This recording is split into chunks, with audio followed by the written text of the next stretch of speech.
कुल या इबादियल्लज़ीना असरफ़ू अला अनफुसिहिम ला तक़नतू मिर रहमतिल्लाह, आई मेरे बंदो ला तक़नतू मिर रहमतिल्लाह, मेरे रहमत से तुम मायूस ना हो।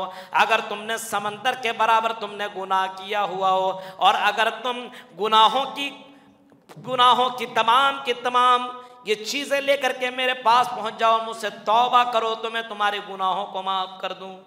अरे ज़कात तो तुम दे करके तुम अपने माल को पाक कर रहे हो, और जो दूसरे जगहों के इदारे से लोग आकर के तुम्हारे ज़कात का माल लेकर के जाते हैं, तुम उसका शुक्रिया अदा किया करो। सुफरा तुम्हारे दरमियान ना आए, अगर ज़कात का माल ना लें और ज़कात तुम खा जाओ तो तुम्हारा माल नापाक हो जाएगा, तेरी इबादत एक्सेप्ट नहीं की जाएगी, तुम्हारी इबादत कबूल नहीं की जाएगी और तुम्हारे मालों के अंदर बरकत नहीं होगी। माल का ज़कात निकालोगे तो मालों के अंदर बरकत है, और ज़कात निकालने वाला मोमिन है। जो ज़कात नहीं निकालता है वो समझ लीजिए कि वो इस्लाम के दायरे से ख़त्म है।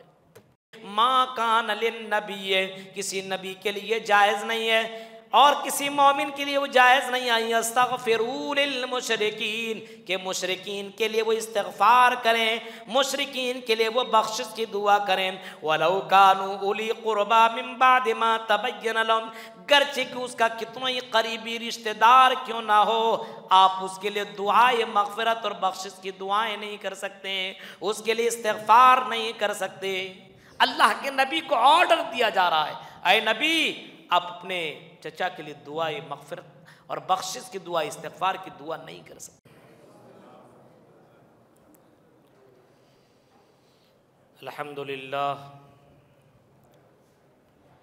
अल्हम्दुलिल्लाह रब्बिल आलमीन वस्सलातु वस्सलामु अला सय्यिदिल अंबिया'i वल मुरसलीन व अला आलिहि व सहबिहि अजमईन, अम्मा बाद। औज़ु बिल्लाहि मिनश शैतानिर रजीम, बिस्मिल्लाहिर रहमानिर रहीम। यअतज़िरून इलैकुम इज़ा रजअतुम इलैहिम कुल ला तअतज़िरू लन नु'मिना लकुम क़द नब्बअनल्लाहु मिन अख़बारिकुम व सयरल्लाहु अमलकुम व रसूलुहु सुम्मा तुरद्दून इला आलिमिल ग़ैबि वश्शहादा फ़युनब्बिउकुम बिमा कुन्तुम तअमलून। 11वें पारे की तफ़सीर आपके सामने रखनी है, कुछ मुंतखब आयात को आपके सामने पेश करना है। अल्लाह ताला से दुआ है कि बारिला कुरान को इंतहाई संजीदगी के साथ सुनने की, गौर व फिक्र करने की, और जो अल्लाह ताला ने पैगाम हमारे ऊपर उतारे हैं और जो इबरतें हासिल करने का हुक्म दिया है, कुरान करीम से हमें इबरत पकड़ने का अल्लाह हमें तौफीक अता फरमाए, आमीन। 11वें पारे के शुरू में मुनाफिकीन का जिक्र है। सूरह तौबा चल रहा है, मुनाफिकीन का जिक्र है।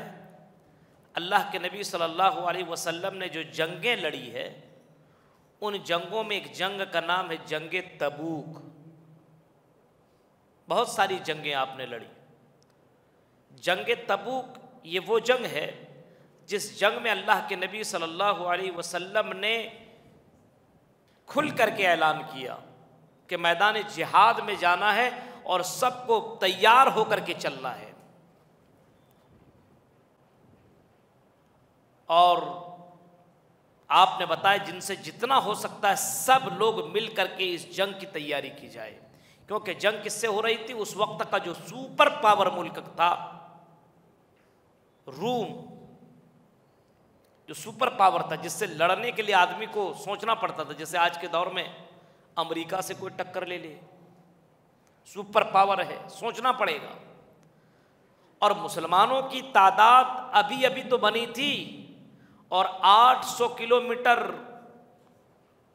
सफ़र तय करके लड़ना था, और गर्मी का मौसम था। आजकल गर्मी के मौसम में आदमी मस्जिद तक नहीं आ पाता है। अपने घर को, जिसके घर के अंदर एसी वगैरह लगे हुए हों, घर से बाहर जाना, गर्मी में दोपहर में निकलना बहुत मुश्किल है। और ये जंग जिस मौसम में ये जंग हो रही थी वो जून जुलाई का महीना था, एकदम बिल्कुल गर्मी का, और मौसम ऐसा था कि फल पक चुके थे और इसका बिकने का टाइम था, अब फ़ायदा उठाने का टाइम था। मुनाफिकीन जो लोग थे उन लोगों ने सोचा कि इस जंग में कोई मुसलमान वापस नहीं आएगा, सब मारे दिए जाएंगे, कत्ल कर दिए जाएंगे। तो इन लोगों ने बहाना ये किया कि नहीं जाएंगे और कोई ना कोई बहाना कर लेंगे। अल्लाह के नबी सल्लल्लाहु अलैहि वसल्लम निकले मैदान जंग के लिए, सहाबा भी निकले, जिनसे जितना हो सका उन लोगों ने इस जंग के लिए खर्च भी किया, दिया। इसी जंग के बारे में आता है कि हज़रत अबू बकर ने अपना सारा माल अल्लाह के राह में ला करके दे दिया। इसी जंग तबूक के मौके पर हज़रत उमर फारूक ने सोचा कि चलो आज मुकाबला अबू बकर से हम कर लेते हैं माल के चक्कर में। हज़रत उमर फारूक ने अबू बकर को टक्कर देने के लिए हज़रत उमर फारूक ने अपने माल का 2 हिस्सा किया और एक हिस्सा जनाब मोहम्मद रसूलुल्लाह के कदमों में ला करके रख दिया। पता लगा कि अबू बकर ने पूरा माल अल्लाह के राह में दे दिया। उस वक्त उमर फारूक ने इकरार किया था कि मैं अबू बकर से आगे नहीं बढ़ सकता। इसी जंग तबूक में लोग अपने घर को छोड़ करके जा रहे हैं, मैदान जंग के लिए निकल रहे हैं। मुनाफिकीन ने सोचा कि हम जाएंगे तो मार दिए जाएंगे, हम वापस दोबारा नहीं आएंगे। लेकिन मुसलमानों का अकीदा है कि अगर मरेंगे शहीद कहलाएंगे तो जन्नत के अंदर दाखिल होंगे। और अल्लाह के नबी का ऐलान अगर जिसने न माना और उनके हुक्म की न फरमानी जिसने कर दी तो वो जहन्नम के अंदर चला जाएगा। मुसलमान निकल गए, लेकिन इसमें कुछ लोग थे जो अपने खुशहाली में मस्त थे। अरे इतना अच्छा मौसम में, फल वाले मौसम में, और हमारे पास इतना पैसा है, हम क्या निकलें, धीरे धीरे जाएंगे। आजकल करते करते अल्लाह के नबी मैदान जंग में भी चले गए। मैदान जंग के अंदर जंग भी हुई, अल्लाह के नबी वहाँ से वापस भी आए जंग तबूक से। तब तक के लोग घर में पड़े रहे। अब कुरान करीम के अंदर वो आयतें उतर रही है और उन लोगों का तज़किरा शुरू के पारे में मौजूद है। यातज़िरून इलैकुम इज़ा रजातुम इलैहिम। ग़ज़वे तबूक से पीछे रह जाने वाले 2 किस्म के लोग थे। एक मुनाफिक जो इसमें शरीक सफ़र नहीं हुए थे, और दूसरा इनके अलावा कुछ पक्के सच्चे मुसलमान थे, सुस्ती काहिली की वजह से नहीं जा पाए थे। अब कुरान कहता है यातज़िरून इलैकुम इज़ा रजातुम इलैहिम क़ुल ला तातज़िरू। ऐ नबी, जब तुम उनके तरफ वापस आओगे तुम्हारे सामने तरह तरह के उज़्र पेश करेंगे, बहाना पेश करेंगे, कह देंगे उज़्र। ऐ नबी, आप उनसे कह देना मेरे सामने कोई उज़्र मत पेश करो। क़ुल ला तातज़िरू लन नु'मिन लकुम। उसके बहाने में आप मत पड़िएगा, झूठ बोल रहे हो। अल्लाह के नबी सल्लल्लाहु अलैहि वसल्लम का ये मामला था, जब किसी सफ़र से आते थे, कहीं से भी आते थे, तो डायरेक्ट पहले घर नहीं जाते थे। कहाँ जाते थे? मस्जिद। कितने लोग हैं जो सफ़र से आते हैं और मस्जिद जाते हैं? अल्लाह के नबी मैदान जिहाद से वापस आए और अल्लाह के नबी डायरेक्ट मस्जिद के अंदर चले गए। आपने वज़ू बना और नमाज अदा की, और नमाज अदा करने के बाद लोगों से मुलाकातें करने लगे, हाल चाल पूछने लगे। अब अल्लाह के नबी बैठ गए। जो लोग पीछे रह गए थे अल्लाह के नबी के पास आ करके कोई बहाना करने लगा। अल्लाह के नबी, मेरी बीवी बीमार थी, जा न सका, मेरी बच्ची बीमार थी, जा न सका, मुझे फला बीमारी ने घेर लिया था, जा न सका। मुनाफिक अलग अलग बहाने करते रहे। अल्लाह के नबी सल्लल्लाहु अलैहि वसल्लम कहते हैं, जा अल्लाह तुझे माफ़ करे, अल्लाह तुझे माफ़ करे।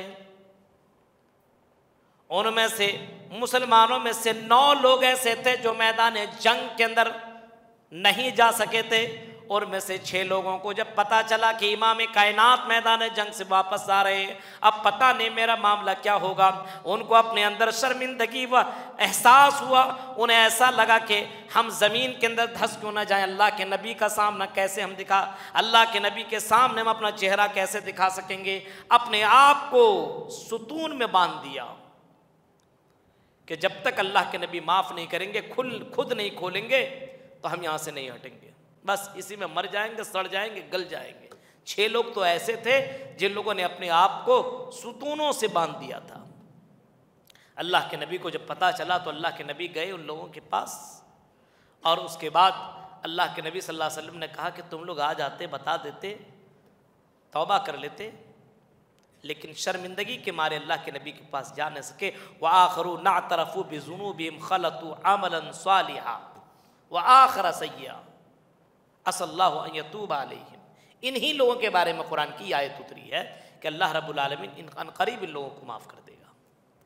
तो ये 6 लोग थे और 3 लोग ऐसे थे जो अल्लाह के नबी के पास आए, अल्लाह के नबी के पास पहुँचे। ये मुसलमान थे, पक्के सच्चे मुसलमान थे, लेकिन सुस्ती और काहिली ने इन सहाबा को मैदान जंग में जाने नहीं दिया। अब ये सहाबा कराम रज़ी अल्लाह ताला अलैहिम अजमाइन नबी अकरम सल्लल्लाहु अलैहि वसल्लम के पास पहुँचते हैं। इसमें से एक का नाम है हज़रत काब बिन मालिक, एक का नाम है मुरारा बिन रबी और एक का नाम है हिलाल बिन उमैया रज़ी अल्लाह ताला अलैहिम अजमाइन। ये तीनों के तीनों एक एक करके अल्लाह के नबी के पास पहुँचे। अल्लाह के नबी ने पूछा, है काब, किस चीज़ ने तुझे रोक दिया था, क्यों नहीं गए थे मैदान जंग में? हज़रत काब सोचने लगे, हालांकि काब बिन मालिक बहुत ही ज़्यादा होशियार और चतुर और चालाक थे, बोलने में तो इनसे कोई आगे न था, इतना माहिर थे कि किसी भी बात को, झूठ को सच और सच को साबित कर सकते थे, इतना चरब ज़बान थे। कभी कभी होता ना कि आदमी बोलने में बहुत एक्सपर्ट होता है। हज़रत काब बिन मालिक ने सोचा कि मैं झूठ बोल करके निकल सकता हूँ, लेकिन नबी करीम सल्लल्लाहु अलैहि वसल्लम के पास अगर झूठ बोल करके निकल गया तो अल्लाह ताला इनके ऊपर वही करके सच्ची खबर बता देगा, तो फिर मैं नबी के सामने चेहरा कैसे दिखाऊंगा। इस वजह से हज़रत काब बिन मालिक ने अल्लाह के नबी के सामने पूरी सच्चाई रख दी कि अल्लाह के नबी कोई उज़्र नहीं, कोई बहाना नहीं, मैं सुस्ती और काहिली की वजह से मैदान जंग में ना जा सका। यही बात हज़रत मुरारा बिन रबी और हज़रत हिलाल बिन उमैया ने अल्लाह के सामने रखी। अब अल्लाह के नबी ने कहा कि जाओ ठीक है, तुम अलग थलग हो जाओ, जब तक अल्लाह का कलाम न उतर जाता, अल्लाह का कोई हुक्म नहीं उतर जाता, हम तुम्हारे ऊपर कोई फैसला भी नहीं कर सकते हैं। ये तीनों के तीनों वहाँ से निकल गए। अल्लाह के नबी सल्लल्लाहु अलैहि वसल्लम ने लोगों में ऐलान कर दिया, कोई इन तीनों सहाबा से बात नहीं करेगा, कोई इनसे सलाम नहीं करेगा, कोई इनसे ज़र्रा बराबर ताल्लुक़ नहीं रखेगा। अल्लाह के नबी का ऐलान करना था कि सहाबा कराम नबी से सुन लेते थे, फ़ौरन अमल करना चालू कर देते थे। सहाबा कराम उनसे सलाम कलाम सब कुछ बंद कर दिया। हज़रत काब बिन मालिक कहते मैं जवान था, ये दोनों जो मुरारा बिन रबी है और हिलाल बिन उमैया, ये दोनों बूढ़े टाइप के थे, ये घर से उतना नहीं निकल पाते थे, लेकिन मैं जवान था, हट्टा कट्टा था, मैं बाज़ारों में भी जाया करता था, मैं मस्जिदों के अंदर भी जाया करता था, नबी के साथ नमाज भी पढ़ा करता था, मैं सलाम भी लोगों को करता था, लेकिन मेरे सलाम का कोई जवाब तक नहीं देता था, कोई बात करने के लिए भी मुझसे तैयार न था। यहाँ तक कि मैं एक दीवार को फांद करके अपने एक रिश्तेदार के यहाँ पहुँच गया और अपने रिश्तेदार को मैंने सलाम किया। नबी के हुक्म का असर देखो, सलाम का जवाब रिश्तेदार ने न दिया और रिश्तेदार उस आदमी से बात करने के लिए, अपने दोस्त से बात करने के लिए तैयार न हुआ। कैसे नबी के फर्मा बरदार थे सहाबा, कह देते थे ये काम छोड़ दो इसको, तो छोड़ दिया करते थे। अब ये 40 दिन गुजर गए, हुक्म आया, आए काब इब्न मालिक, आए मुरारा बिन रबी, आए हिलाल बिन उमैया, अपनी बीवी से तुम अलग हो जाओ, अपने बीवी को मायके छोड़ दो, तुम अकेले अपने घर के अंदर रहो। हजरत काब इब्न मालिक ने अपने बीवी को मायके छोड़ दिया और ये दोनों जो बूढ़े थे, इनके बीवियों ने अल्लाह के नबी के सामने आकर के कहने लगे, अल्लाह के नबी, अगर हम उनके साथ न रहेंगे तो उनको खाना कौन देगा, उनके कपड़े को कौन धुलेगा। इस वजह से अल्लाह के नबी, हमें अब हमारे साथ वो मामला नहीं रहा, इस वजह से अल्लाह के नबी उसकी खिदमत के लिए हमें रखा जाए, वरना हमारे शौहर बहुत ही ज़्यादा परेशान हो जाएंगे। अल्लाह के नबी बड़े रहीम करीम थे, कहा ठीक है चलो उसकी खिदमत कर लो। हजरत काब इब्न मालिक कहते हैं कि जब 50 दिन गुजर गए, 50 दिन ऐसा लगने लगा कि ज़मीन फट जाए और ज़मीन के अंदर मैं समा जाऊं, ज़मीन के अंदर मैं चला जाऊं। अब आपसे कोई गांव में, मोहल्ले में, बस्ती में, इलाके में कोई बात नहीं करेगा तो बताइए कितने दिन तक आप रह पाइएगा? आपकी बीवी आपसे बात नहीं कर रही है, आपका बेटा आपसे बात नहीं कर रहा, आपका भाई आपसे बात नहीं कर रहा है, जमात के लोग कोई आपसे बात नहीं कर रहा, आपको सलाम कर रहे हैं, आपका सलाम का जवाब नहीं दे रहा। अब बताइए आपको लगेगा कि मैं यहां रहूं? रह पाइएगा? लगेगा मैं मर जाऊं, जहर खा लूं? इसी मौके का फायदा उठाते हुए गस्सान का बादशाह ने लेटर लिखा, आई काब इब्न मालिक, हमने सुना है कि तुम्हारे नबी ने तुम्हारे साथ बहुत बुरा किया, तुमको बाइकॉट कर दिया है, इस वजह से ऐसा करो तुम हमारे पास आ जाओ, हम तुम्हें अपनी जगह में जगह देंगे, हम तुम्हें इज्जतदारों में रखेंगे, हम तुम्हें रुतबा देंगे, हम तुम्हें मकाम देंगे। लेटर को हजरत काब इब्न मालिक ने देखा, मुस्कुराए और उस लेटर को उसने आग के हवाले कर दिया, जला दिया कि आजमाइश के वक्त में एक और आजमाइश आ चुकी है। लेटर पर अमल न किया, बादशाह बुला रहा है, आओ मेरे पास, हम तुम्हें बेहतरीन गवर्नरी देंगे, पोस्ट देंगे, अच्छा मकाम देंगे, आ जाओ मेरे पास। लेकिन सहाबा कराम, सहाबा थे मेरे भाई, बर्दाश्त कर रहे। 50 दिन के बाद अल्लाह ताला ने इन लोगों की तौबा को कबूल कर लिया, और तौबा कबूल करने के बाद अल्लाह तबारक व तआला ने ये आयतें उतार दी, वअलस्सलासतिल्लज़ीना खुल्लिफू हत्ता इज़ा ज़ाक़त अलैहिमुल अर्ज़ु बिमा रहुबत व ज़ाक़त अलैहिम अनफुसुहुम व ज़न्नु अल्ला मलजा मिनल्लाहि इल्ला इलैहि सुम्मा ताबा अलैहिम लियतूबू इन्नल्लाहा हुवत तव्वाबुर रहीम। 3 लोगों के ताल्लुक से, ये 3 लोगों के लिए ऐसा हो गया था, जमीन तंग हो चुकी थी, जमीन कुशादा होने के बावजूद इसकी जमीन तंग हो चुकी थी, लेकिन इन लोगों ने अल्लाह का दामन नहीं छोड़ा, गिड़गिड़ाते रहे, रोते रहे, तौबा करते रहे। अल्लाह ताला ने इन लोगों की तौबा को कबूल कर लिया। तो मेरे भाइयों, इसी तीनों की वजह से इस सूरे का नाम तौबा रखा गया कि इन लोगों का तौबा बहुत फेमस हुआ, मशहूर हुआ, और जब तौबा कबूल हुआ तो सहाबा कराम रजी अल्लाह ताला अलैहिम मजमईन दौड़ते हुए आ रहे हैं, मुबारकबादी पेश कर रहे हैं। आए काब इब्न मालिक मुबारक हो, आए मुरारा बिन रबी तुम्हें मुबारक हो, आए हिलाल बिन उमैया तुम्हें मुबारक हो, मुबारक हो, मुबारक हो। एक दूसरे आकर के उनको सलाम पेश कर रहे हैं, गले लगा रहे हैं। मेरे भाइयों, कुरान का एक हुक्म उतर जाने के बाद जिनसे कोई ये बात नहीं किया करता था, आज उनसे गले लग रहे हैं, उनको आज मुबारकबादी दे रहे हैं, लोग उनको दावतें दे रहे हैं। मेरे भाइयों, जरा तसव्वुर करो, ये अल्लाह के लिए मोहब्बत किया करते थे और अल्लाह ही के लिए दुश्मनी किया करते थे।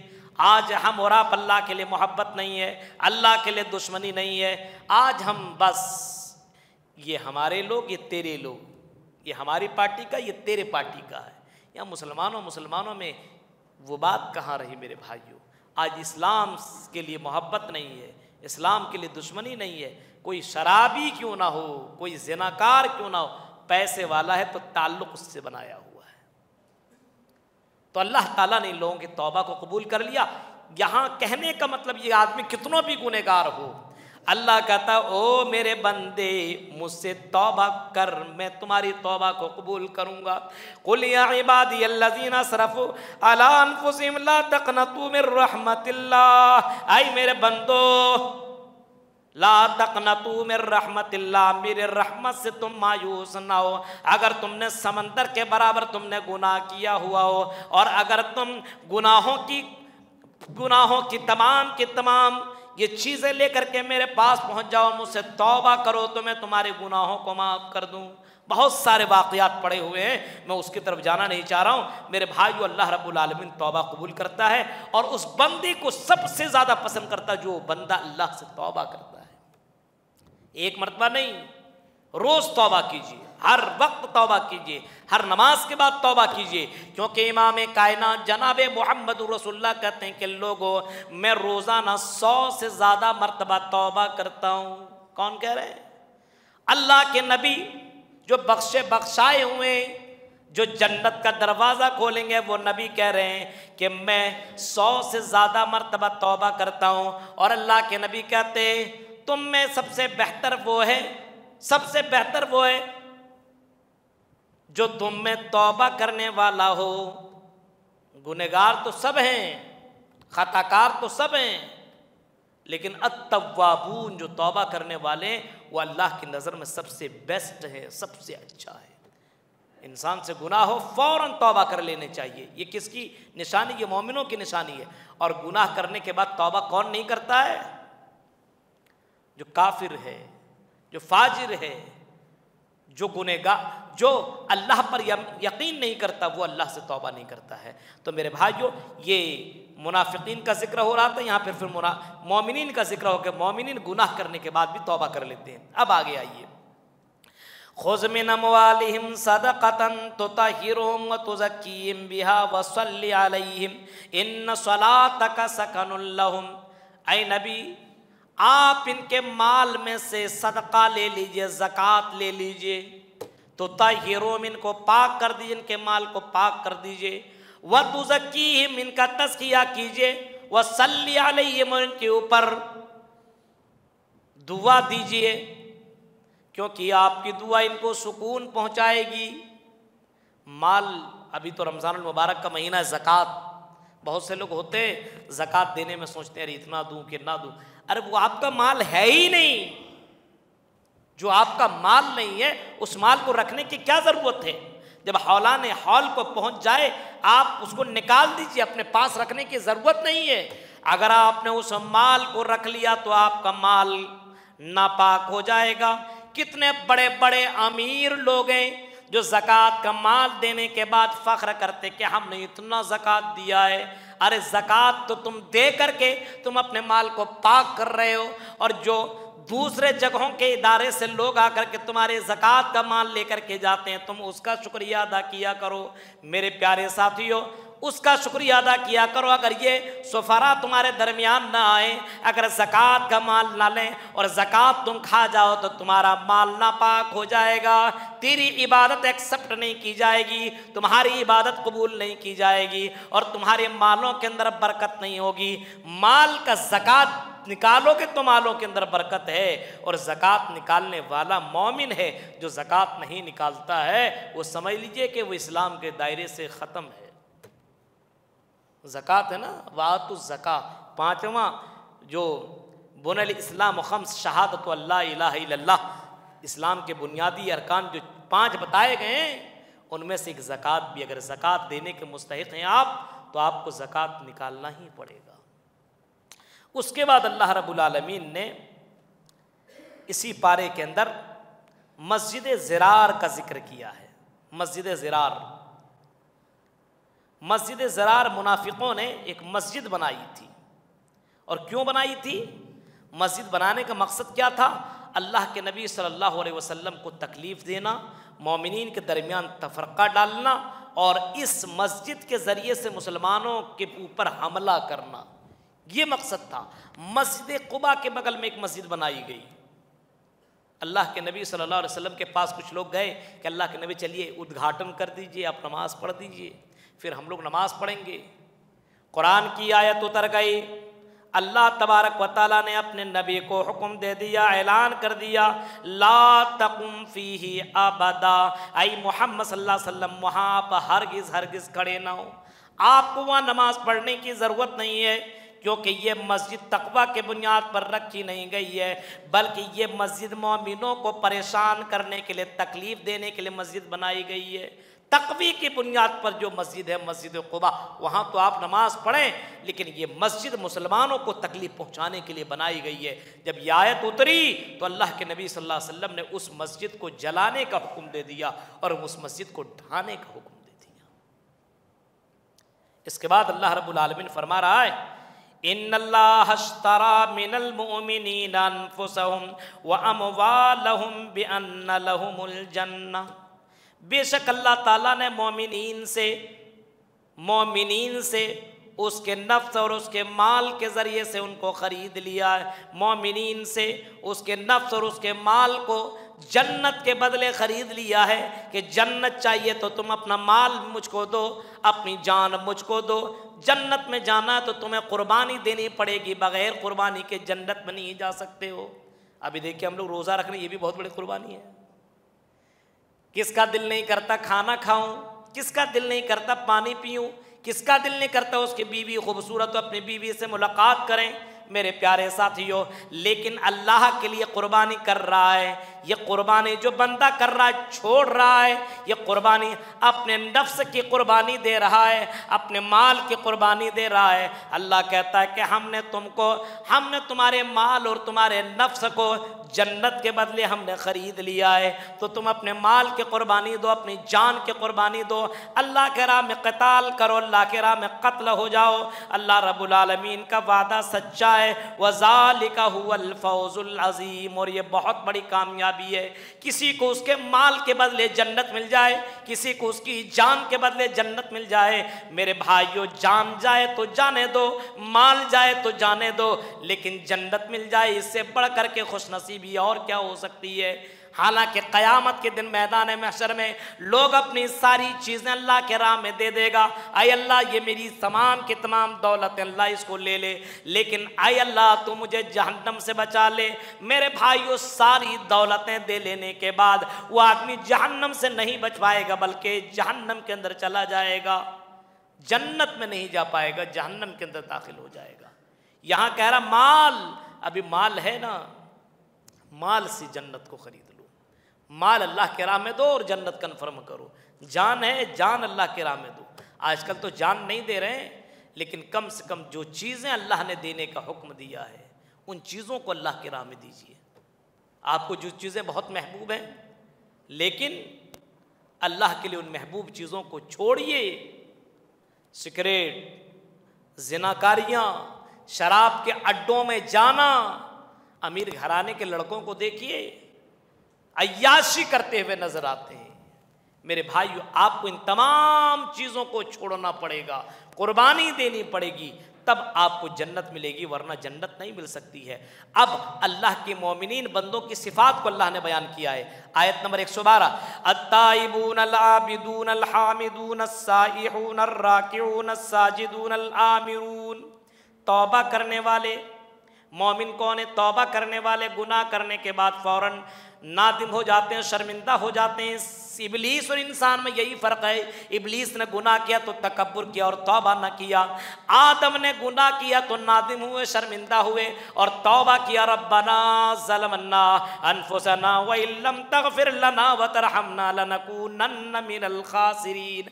हज़रत आदम यहाँ पे तौबा कर रहे हैं, लेकिन इबलीस तकब्बुर कर रहा है, उनको कोई तकलीफ नहीं है, कोई परेशानी नहीं है। और मुसलमानों, अगर गुनाह हो जाए, अपने आप में नादिम हो, अपने आप में शर्मिंदा हो, मुझे मुसलमान होने के नाते ये काम नहीं करना चाहिए, मुझे शराब नहीं पीना चाहिए, मुझे जुआ नहीं खेलना चाहिए, मुझे हराम काम नहीं करना चाहिए, मुझे लड़कियों से गलत तरीके से कांटेक्ट नहीं रखना चाहिए। हर मुसलमान को अगर कोई ऐसा काम करता तो फौरन अल्लाह की तरफ पलटे और तौबा करे। तौबा करने वाले को अल्लाह तबारक व तआला ने फरमाया कि मोमिन है, मोमिन। अल आबिदून, इबादत करने वाले, सिर्फ रमज़ान में नहीं, जिंदगी भर। अगर खड़े खड़े नमाज नहीं पढ़ सकते हो तो बैठ करके पढ़ो, तब भी इबादत करो। बैठ करके नहीं पढ़ सकते हो तो लेटे लेटे पढ़ो।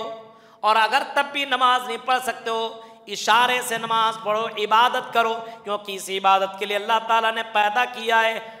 वमा खलक़तुल जिन्ना वल इंसा इल्ला लियअबुदून। ऐ मेरे बंदो, हमने तुम्हें महज अपनी इबादत के लिए पैदा किया है। खाना पीना ये तो दुनिया की ज़रूरियात की चीज़ें हैं, कमाना ये तो दुनिया की चीज़ें हैं, ज़रूरत की चीज़ें, कमाओ, खाओ, पियो, सब कुछ करो, लेकिन आए मेरे बंदो, इबादत करते रहो। जब तक तुम इबादत करते रहोगे, अल्लाह रब्बुल आलमीन तुम्हारे पर रहमत उतारता रहेगा, अल्लाह अपनी बरकतें नाजिल करता रहेगा। अल आबिदून अल हामिदून, अल्लाह की हम्द व सना बयान करते रहिए।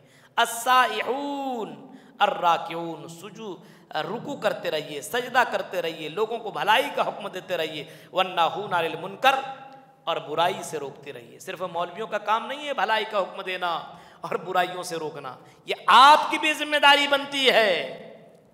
जितने लोग हैं और यूट्यूब के जरिए से, चैनलों के जरिए से जो हमारे फॉलोवर सुन रहे हैं, आपकी जिम्मेदारी बनती है कि आप बुराई से लोगों को रोकिए। अगर आप किसी दूसरे को रोक नहीं सकते, तकरीरें नहीं कर सकते, कम से कम अपने बीवी को तो रोक सकते हैं, अपने भाई को तो रोक सकते हैं, अपने छोटे छोटे भाइयों को तो रोक सकते हैं, अपनी बहनों को तो गलत काम से रोक सकते हैं, इतना तो कर सकते हैं, इतना जरूर करिए।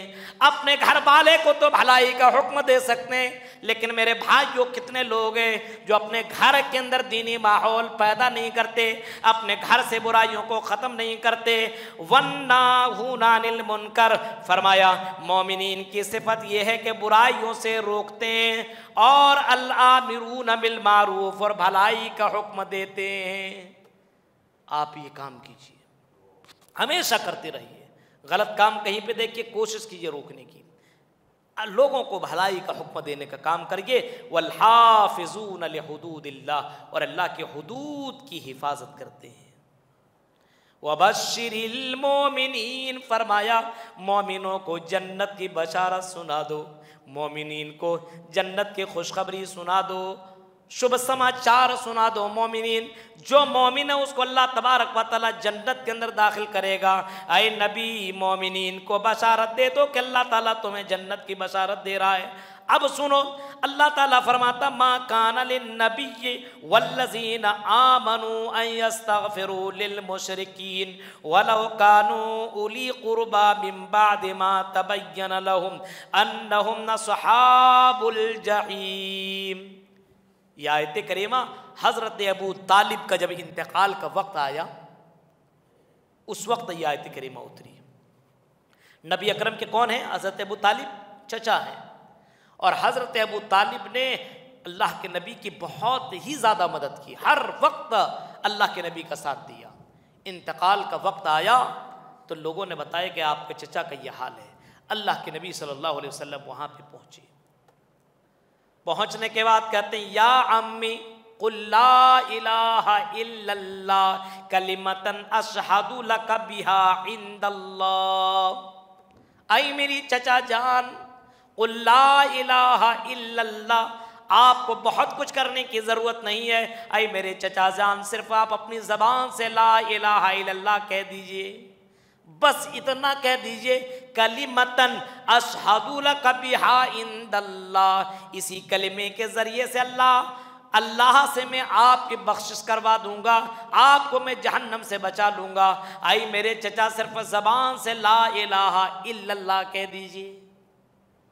चचा ने देखा कि सारे लोग मौजूद हैं, और अगल बगल में अबू जहल देखा, अब्दुल्ला बिन उबई, अब्दुल्ला बिन अबी उमैया को देखा, बड़े बड़े सरदार बगल में मौजूद हैं।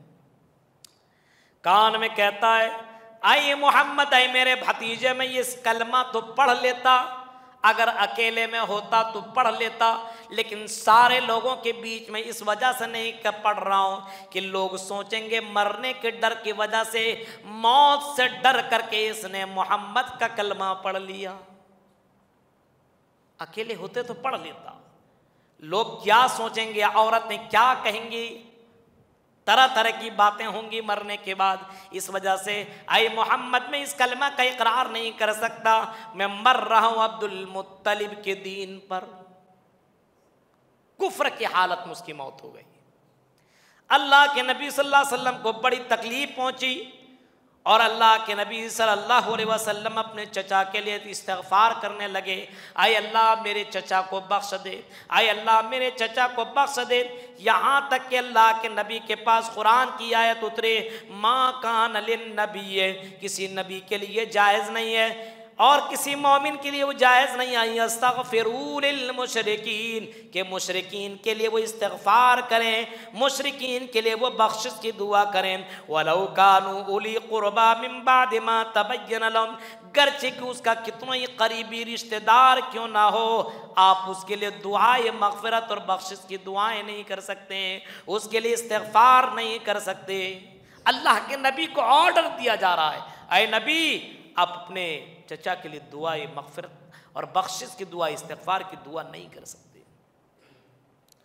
अल्लाह के नबी कहते हैं मेरे चचा को तो अल्लाह ताला जहन्नम में डालेगा, लेकिन मेरी दुआ की वजह से अल्लाह ताला मेरे चचा को सबसे हल्का अजाब देगा।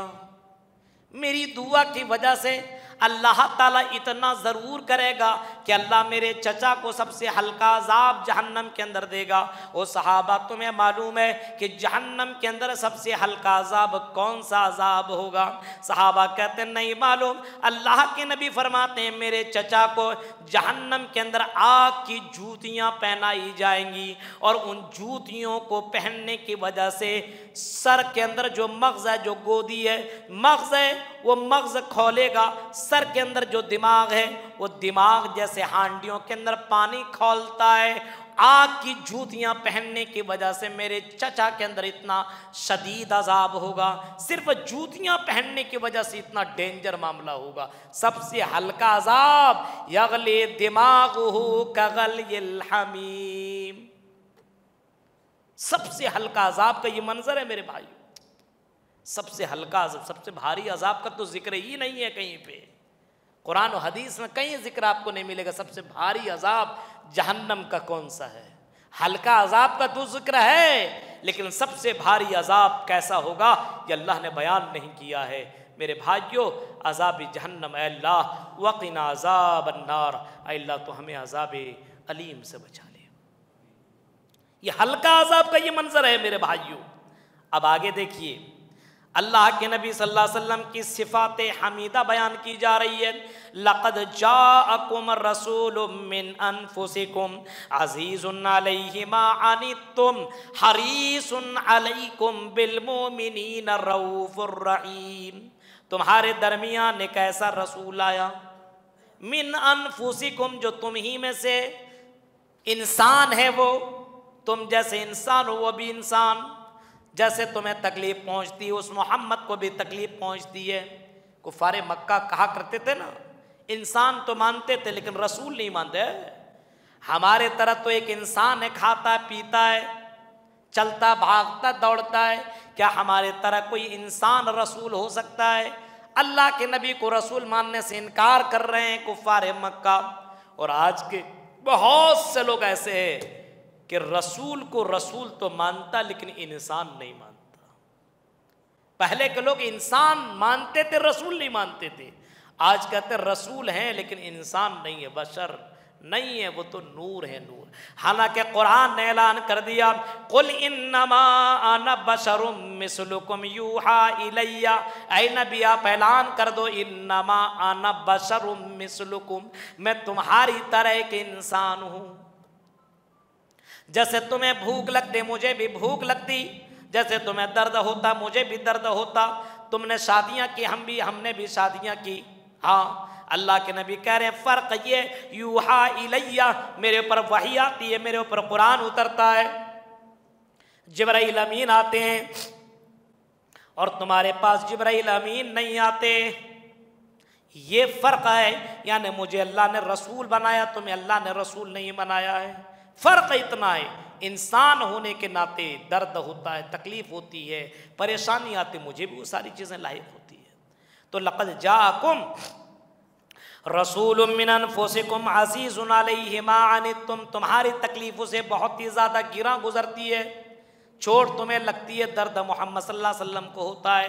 अल्लाह के नबी को अपनी उम्मत की तकलीफ़ बर्दाश्त नहीं है कि मेरी उम्मत तकलीफ में हो, मेरी उम्मत शिरकिया काम करे, मेरी उम्मत जहन्नम वाले काम करे। अल्लाह के नबी किसी को अगर शिरक करते हुए देखते तो अल्लाह के नबी को बहुत ही ज़्यादा तकलीफ पहुंचती थी। उसी का यहाँ पे जिक्र है, मा अनित्तुम, तुम्हारी तकलीफ मोहम्मद को बर्दाश्त नहीं है। इतनी तकलीफ हुआ करती थी कि अल्लाह के नबी रात की तारीकी में सजदे की हालत में दुआ कर रहे, अल्लाहुम्मा दी कौमी फ़इन्नहुम ला यालमून, अल्लाह मेरे कौम को हिदायत दे, ये कौम जानती नहीं है। अल्लाह के नबी को इतनी ज़्यादा इस उम्मत की फ़िक्र है, इस उम्मत की फ़िक्र है कि अल्लाह के नबी सल्लल्लाहु अलैहि वसल्लम फरमाते हैं कि हर नबी को लिकुल्ल नबिय्यिन दावतुन मुस्तजाबतुन, हर नबी को अल्लाह ने एक ऐसी दुआ दी जो दुआ अल्लाह ताला कबूल करेगा ही करेगा, एक्सेप्ट करेगा, रिजेक्ट नहीं कर सकता है। मुझे भी वो दुआ, एक दुआ मिली है, लेकिन मैंने वो दुआ बचा करके रखी है। व इन इख्तबातु दावती शफाअतल लिउम्मती यौमल क़ियामा फरमाया मैंने वो दुआ बचा कर के रखी है और उस दुआ का इस्तेमाल मैदान महशर में, कल क़यामत के दिन मैदान महशर में करूँगा। जब मेरी उम्मत नफसी नफसी के आलम में होगी, उस वक्त मैं अल्लाह से दुआ मांगूंगा कि अल्लाह मेरी उम्मती है, आए अल्लाह ये मेरी उम्मती, अल्लाह इसको बख्श दे। तो अल्लाह ताला मेरी बात को सुन लेगा और मेरी दुआ को कबूल कर लेगा। हज़रत अबू हुरैरा ने पूछा, अल्लाह के नबी आप जो सिफारिश करेंगे, आपकी सिफारिश अल्लाह ताला कबूल करेगा, किन लोगों के हक़ में आपकी सिफारिश कबूल होगी? अल्लाह के नबी ने इसका भी जवाब दिया था। फरमाया मन क़ाल ला इलाहा इल्लल्लाह खालिसन मिन क़ल्बी, जो ओरिजिनल मुसलमान होगा, जो तौहीद वाला होगा, उसी के हक में अल्लाह ताला नबी की सिफारिश कबूल करेगा। पता ही चला कब्र पूजने वाले और कब्रों में जाकर के चादर चढ़ाने वाले या अल्लाह को छोड़ करके गैरों की इबादत करने वाले, गर्चे के वो अपने आप को मुसलमान समझता हो, ऐसे लोगों के लिए सिफारिश अल्लाह के नबी की कबूल नहीं होगी। मन क़ाल ला इलाहा इल्लल्लाह खालिसन मिन क़ल्बी, फरमाया जो खालिस दिल से ला इलाहा इल्लल्लाह कहता हो। यहाँ रहमान भी रहे राजी और शैतान भी रहे राजी वाला मामला नहीं चलेगा। इय्याका नअबुदु व इय्याका नस्तईन, अल्लाह हम तेरी ही इबादत करते हैं और तुझसे ही मदद तलब करते हैं। तेरी भी नहीं चलेगा, तेरी भी इबादत करते हैं और तुझसे भी मदद मांगते, ये नहीं चलेगा। इसके बाद सूरह यूनुस है। सूरह यूनुस के अंदर ख़ास तौर पर 4 चीज़ों के बारे में, ख़ास तौर पर तौहीद का जिक्र है इसके अंदर, रिसालत का जिक्र है इसके अंदर, और इल्मी दलाइल की रोशनी में कुफ़ारे मक्का को जवाब दिया गया है। और कुछ नबियों के वाक़यात इसके अंदर जिक्र है। हज़रत यूनुस का भी वाक़या है, हज़रत नूह अलैहिस्सलाम का भी वाक़या है और हज़रत मूसा अलैहिस्सलाम का वाक़या इस सूरत के अंदर मौजूद है। इस सूरत के अंदर ये 4 चीज़ें आपको मिल जाएंगी। तौहीद, सबसे पहले रिसालत का जिक्र मिलता है कि नबी सल्लल्लाहु अलैहि वसल्लम को इंसान बना करके रसूल बना, इंसान की शक्ल में रसूल बनाया। कुफ़ारे मक्का ने इसका इनकार किया कि हमारी तरह एक इंसान होने वाला रसूल कैसे हो सकता है। अकान लिन्नासि अजबन औहैना इला रजुलिम मिनहुम, कैसे हो सकता है कि इंसान है उसकी तरफ अल्लाह वही करे हाँ और लोगों को वो डराए, ये कैसे मुमकिन हो सकता है।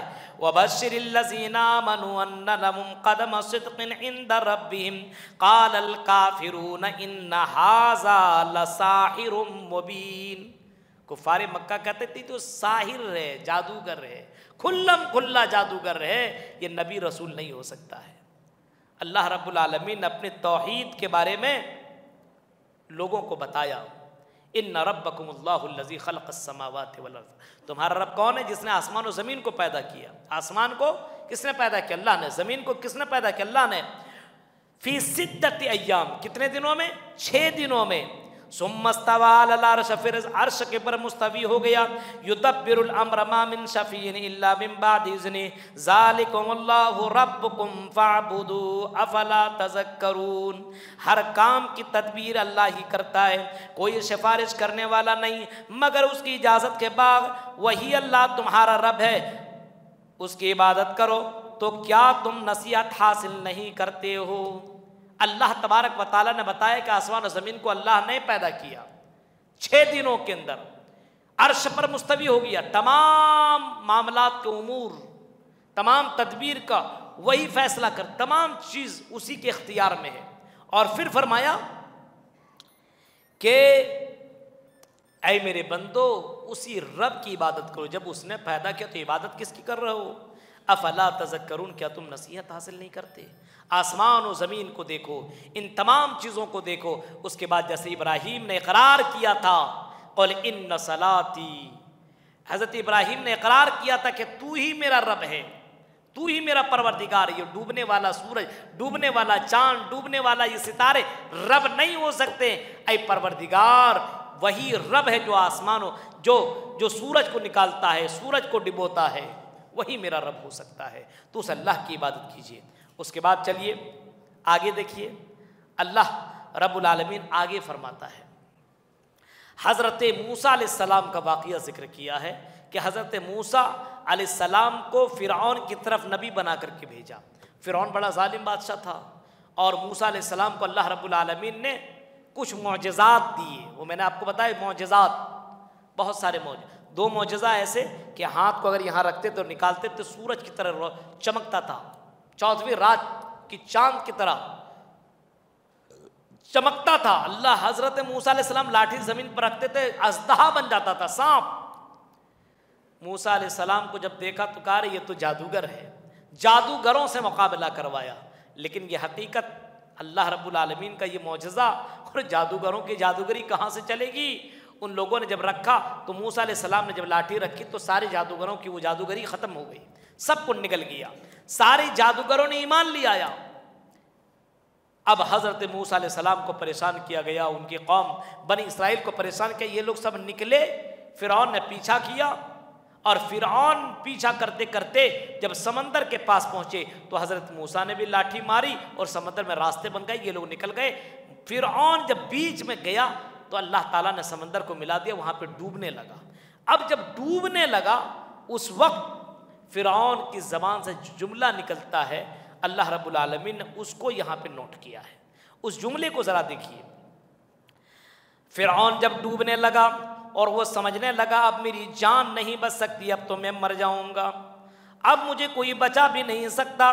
उस वक्त वो फ़िरऔन डूबते समय हत्ता इज़ा अदरकहुल गरक क़ाल आमन्तु अन्नहु ला इलाहा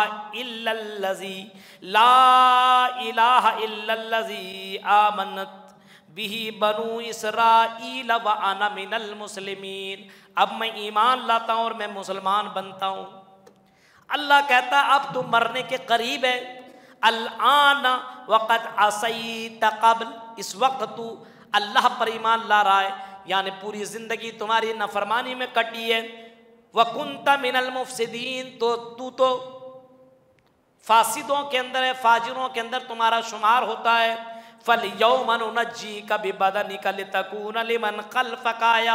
ऐ फ़िरऔन आज तुम्हारी इकरार को हम कबूल नहीं करेंगे, आज तुमको तो इबरतनाक सज़ा देंगे, तुमको तो मरना ही मरना है, लेकिन तुम्हारी लाश को, तुम्हारे जिस्म को हम इबरत बना करके रख देंगे दुनिया वालों के लिए। तुमने जो हुकूमतें की, आना रब्बुकुमुल आला का दावा किया कि मैं रब हूँ, मैं दुनिया को बताऊंगा। अल्लाह कह रहा है कि जो इसने अपने आप को रब का दावा किया था वो अपने आप को समंदर से बचा नहीं सका, अपने आप को मौत से बचा ना सका, और उसकी लाश को इबरत के तौर पर आज भी मिस्र के अंदर मौजूद है, वहाँ के म्यूजियम के अंदर मौजूद है। फ़िरऔन की मम्मी आज भी, डेड बॉडी आज भी मौजूद है मेरे भाइयों। फल यौम नुनज्जीका बिबदनिका लितकूना लिमन खल्फका आया। तो किसी को पैसा हो जाए, दौलत हो जाए, इतराना नहीं चाहिए, तकब्बुर नहीं करना चाहिए, जुल्म नहीं करना चाहिए, अल्लाह की फरमाबरदारी करते रहना चाहिए, अल्लाह से डरते रहना चाहिए, अल्लाह की इबादत करते रहना चाहिए। हज़रत यूनुस अलैहिस्सलाम का भी वाक़या इसके अंदर मौजूद है। यूनुस का नाम इसी वजह से इस सूरे का नाम सूरे यूनुस है। हज़रत यूनुस अलैहिस्सलाम अपने कौम को समझाते रहे, कौम वालों ने नहीं समझा, कहा रहे अल्लाह का अज़ाब आ जाएगा, मान जा। कौम वालों ने नहीं माना, गुस्सा होकर के निकल गए, अब जाओ, अब अल्लाह का अज़ाब तुम्हारे ऊपर आएगा, हम चले। अल्लाह का हुक्म नहीं आया था लेकिन निकल गए, ऐसा नहीं करना चाहिए था लेकिन निकल गए। अब हज़रत यूनुस अलैहिस्सलाम कश्ती पे सवार हुए और वहाँ पे कश्ती डगमगाने लगी, लोगों ने कुरान अंदाज़ी की, हज़रत यूनुस का नाम आया, उसको समंदर में फेंक दिया, मछली ने निगल लिया, और हज़रत यूनुस अलैहिस्सलाम की उस दुआ के बाद मछली ने उसको निगल भी दिया, वापस उल्टी कर दिया, अंदर भी कर लिया, पेट के अंदर बाहर भी कर दिया। ला इलाहा इल्ला अंत सुब्हानका इन्नी कुन्तु मिनज़ ज़ालिमीन। इसका विर्द करने की वजह से और इस दुआ पढ़ने की वजह से समंदर के अंदर से अल्लाह तबारक व तआला ने मछली के पेट से बाहर निकलवा दिया। अब इस कौम की हालत को देखो, इसके कौम के लोगों ने देखा अजाब मुसल्लत हो चुका, अजाब आने वाला है। सारे गांव के लोग, मोहल्ले के लोग, बड़े से बड़े, बुजुर्ग से बुजुर्ग, मर्द तो मर्द, औरत तो औरत, बच्चे तो बच्चे, सब बाहर निकल जाते हैं मैदान में, अल्लाह से तौबा करने लगते हैं, अल्लाह ताला से दुआ मांगने लगते हैं, तौबा करने लगते हैं। अल्लाह रब्बुल आलमीन ने कौम यूनुस की दुआ को कबूल कर लिया, उनकी तौबा को कबूल कर लिया, और अजाब आ जाने के बाद अजाब को अल्लाह रब्बुल आलमीन ने वापस मंगा लिया, अजाब उतरने नहीं दिया तौबा करने की वजह से। अगर कोई मुसीबत आ रही हो तो तौबा कीजिए। मुसीबत आने वाली हो, आपको लगता बहुत कुछ होने वाला है, तौबा करना शुरू कर दीजिए, सारा मामला क्लियर हो जाएगा।